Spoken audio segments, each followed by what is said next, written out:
The Ruby Creek incident is one of the most famous and well-documented Bigfoot sightings.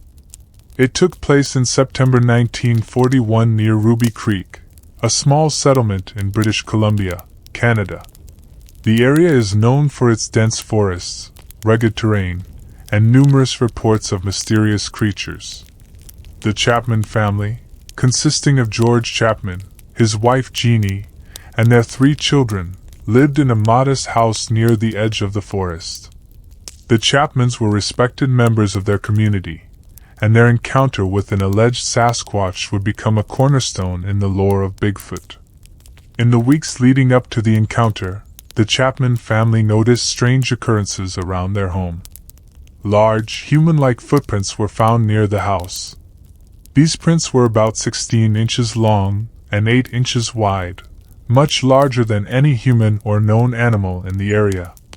The family initially dismissed them as bear tracks, but the size and shape were unusual. Local Native American tribes had long spoken of a large, hairy creature that lived in the forests and mountains. These stories lent credibility to the Chapman's sightings, suggesting that the creature they encountered was part of a broader phenomenon. On the afternoon of September 8, 1941, Jeannie Chapman was at home with her children while George was away working. The children were playing outside when Jeannie noticed a large figure moving towards the house from the direction of the river. Initially, she thought it was a large man, but as the figure approached, she realized it was something far more unusual. The creature was described as standing between 7 to 8 feet tall, covered in reddish-brown hair. Its face was hairless and resembled both a human and an ape. Jeannie observed it more clearly as it got closer and became increasingly frightened. The creature walked upright and moved in a manner that was both human and animal-like, with a peculiar gait that added to its eerie presence. Realizing the potential danger, Jeannie quickly gathered her children and rushed them inside the house. She grabbed a rifle and led her children out the back door, heading towards the nearby village of Ruby Creek. She reported that the creature followed them for a short distance before stopping at the house.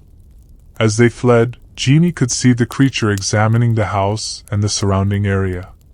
It appeared curious, and even attempted to enter the house by peering through the windows and trying the doors. The creature eventually lost interest and wandered back into the forest. Once Jeannie and her children reached the village, they told their story to the local residents, who were both intrigued and concerned. George Chapman was informed of the incident upon his return and immediately went to investigate. He found large footprints around the house, each measuring about 16 inches long and 8 inches wide, confirming his wife's account. These prints were unlike anything he had ever seen before. The Chapman story quickly spread, attracting the attention of researchers and enthusiasts. One of the most notable investigators was John Green, a journalist and researcher who spent much of his life studying Bigfoot sightings. Green documented the Ruby Creek incident in detail, interviewing the Chapmans and examining the evidence. His work provided a significant contribution to the field of cryptozoology. John Green's investigation into the Ruby Creek incident included several interviews with the Chapman family and other local residents. He meticulously documented their accounts and cross-referenced them with other reported sightings in the region. Green noted that the Chapmans were credible witnesses with no reason to fabricate such a story. He also pointed out that the description of the creature and the footprints matched other reported sightings of Bigfoot in the region. Green's investigation also revealed that similar sightings had been reported by indigenous peoples in the area for generations, and they as well have had encounters of their own. Their stories lent further credibility to the Chapman's account and suggested that the creature they encountered was part of a broader phenomenon. In the months following the initial encounter, the Chapman family reported several more sightings of the creature near their property. Each time, the creature exhibited similar behavior, curiosity mixed with a certain wariness of humans. The family also continued to find large footprints around their home, further solidifying their belief that they were dealing with a real, unknown creature. These continued encounters attracted more attention from researchers and media, making the Ruby Creek incident a focal point in the study of Bigfoot. The persistent nature of the sightings suggested that the creature was either living in the area or passing through regularly. While the Ruby Creek incident is one of the most compelling Bigfoot encounters, it has also faced skepticism. Critics argue that the footprints could have been hoaxed or misidentified animal tracks. Others suggest that the Chapmans could have been mistaken in their description of the creature. Despite the skepticism, the Ruby Creek incident remains a cornerstone in Bigfoot research. The detailed eyewitness accounts, physical evidence, and subsequent investigation have provided a rich narrative for researchers and enthusiasts. The footprints found around the Chapman house were a key piece of evidence in the Ruby Creek incident. Measuring approximately 16 inches long and 8 inches wide, these prints were significantly larger than any human foot. The Chapmans described the footprints as having a distinct heel and toe pattern, similar to that of a human but much larger in scale.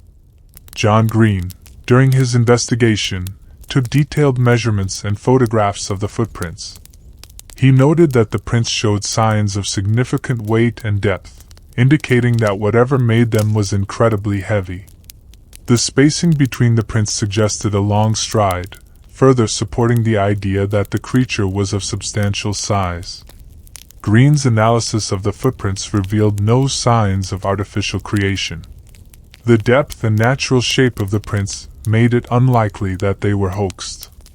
Additionally, the Chapmans' credibility as witnesses and the consistency of their story over time added to the validity of the evidence. The Ruby Creek incident caused a significant stir in the local community.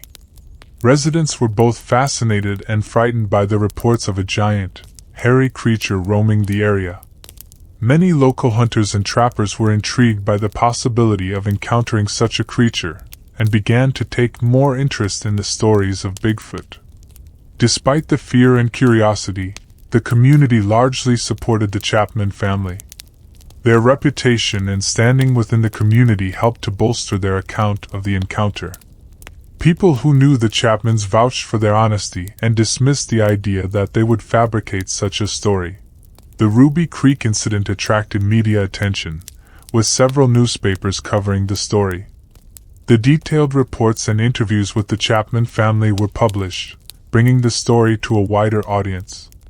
This media coverage played a significant role in popularizing the concept of Bigfoot and bringing it into the public consciousness. The media interest also attracted other researchers and enthusiasts to the area. Many people began to visit Ruby Creek in hopes of having their own encounter or finding further evidence of the creature. This influx of attention helped to keep the story alive and added to the growing body of Bigfoot lore. John Green continued his research into the Ruby Creek incident for many years. He remained in contact with the Chapman family and followed up on any new sightings or evidence. Green's dedication to the case helped to maintain the integrity and importance of the incident within the field of cryptozoology. In addition to Green's work, other researchers and enthusiasts conducted their own investigations. Many of these efforts involved searching for additional evidence, such as more footprints, hair samples, or even visual sightings of the creature. While concrete proof remained elusive, the Ruby Creek incident continued to be a focal point for Bigfoot research. The incident has become a key story in the lore of Bigfoot.